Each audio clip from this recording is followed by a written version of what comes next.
కొంతమందికి మంచి మాట చెప్తే వింటారు, కానీ కొందరు తంతేనే వింటారు. కానీ రెండు కేటగిరీలోకి రాదు పాకిస్తాన్. దీనికంటూ స్పెషల్ ట్రీట్మెంట్ అవసరం. అందుకే భారత్ ఆపరేషన్ సింధూర్ అనేది ఓ నిరంతర ప్రక్రియగా తీసుకుంది. అంతేకాదు, సింధు జలాల ఒప్పందం నిలిపివేత, గగనతలం మూసివేసిన తర్వాత కాస్త గ్యాప్ ఇచ్చి ఇప్పుడు రెండో రౌండ్ వాయించడానికి రెడీ అయింది. అసలు ఏవైతే ఆయుధాలు తన దగ్గరున్నాయంటూ బీరాలు పలికిందో ఆ అణుబాంబులను కూడా పాక్ చేతిలోంచి జారిపోయేలా స్కెచ్ వేసింది భారత్. అదేంటో మీరే చూడండి.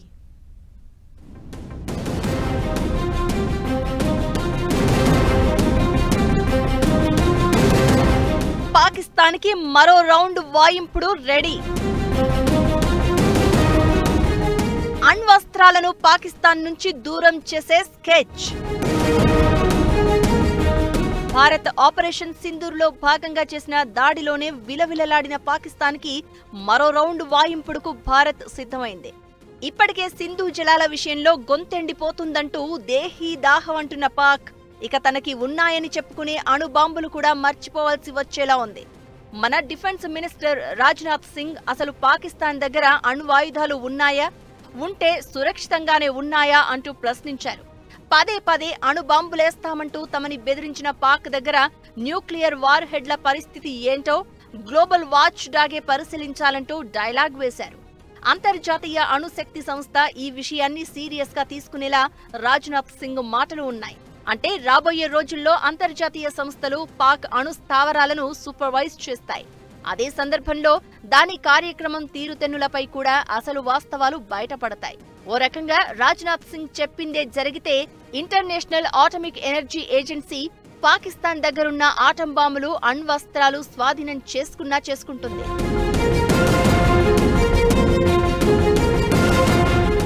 అయితే పాకిస్తాన్ మాత్రం కిరాణా హిల్స్ పై దాడి జరగలేదని, తమ న్యూక్లియర్ వెపన్స్ భద్రంగా ఉన్నాయంటూ నమ్మబలుకుతోంది. ఇది అణ్వాయుధాలకు సంబంధించిన అంశమైతే భారత్ సింధు జలాలను ఆధారంగా చేసుకుని ఇండస్ బేసిన్లో పట్టు బిగించబోతోంది. ఇప్పటికే నిర్మాణంలో ఉన్న 2 హైడ్రో పవర్ ప్రాజెక్టులతో పాటు మరో 3 ప్రాజెక్టులను శరవేగంగా నిర్మించేందుకు ప్రతిపాదనలు సిద్ధం చేసింది. 1960లో పాకిస్తాన్తో భారత్ కుదుర్చుకున్న ఇండస్ వాటర్ ట్రీటీ నుంచి పహల్గాం దాడి తర్వాత మనం బయటకి వచ్చేశాం. కిందకు రావాల్సిన నీటిని వదలడం లేదు.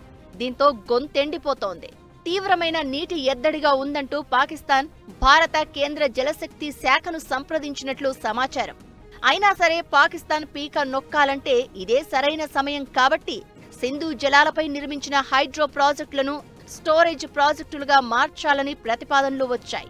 ఇండస్ వాటర్ ట్రీటీ ప్రకారం 2 దేశాలు హైడ్రో పవర్ కి, వ్యవసాయానికి, తాగునీటికి మాత్రమే ఈ జలాలను వాడాలి.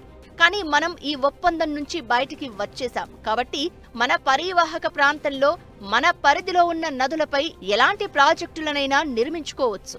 దీనిపై పాకిస్తాన్ అభ్యంతరాలు పట్టించుకోవాలా వద్దా అనేది కూడా మన ఇష్టమే. అడ్డు అదుపు లేకుండా రెచ్చిపోతూ అమాయకులను పిచ్చెక్కినట్లు చంపుతూ దానికి పవిత్ర యుద్ధమని పేరు పెట్టుకునే వారికి బుద్ధి చెప్పాలంటే ఇదే సరైన మార్గం. పశ్చిమ ప్రాంతాల్లోని ఇండస్, జీలం, చీనాబ్ నదుల నీటిని బిగదీస్తే ఏం జరుగుతుందో పాకిస్తాన్కి ఇప్పటికే తెలిసి వచ్చింది.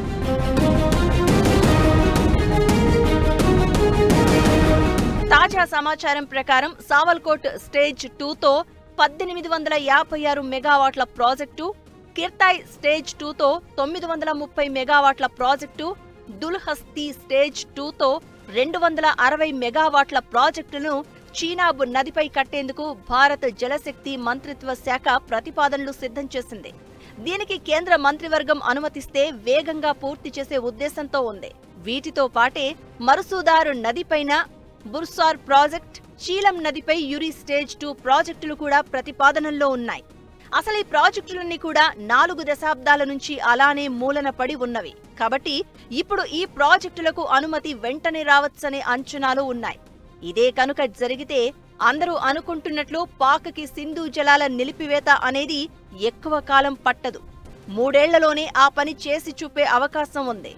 తాజా పరిణామాలతో పాకిస్తాన్కు నిజంగానే మైండ్ బ్లాక్ అవడం ఖాయం. పైకి మేకపోతు గాంభీర్యం నటిస్తున్నా నీరు లేక, నిధులు లేక, బెదిరించడానికి అణు ఆయుధాలు లేక పాక్ మనుగడ ఏంటో ఆ దేశానికే తెలియాలి.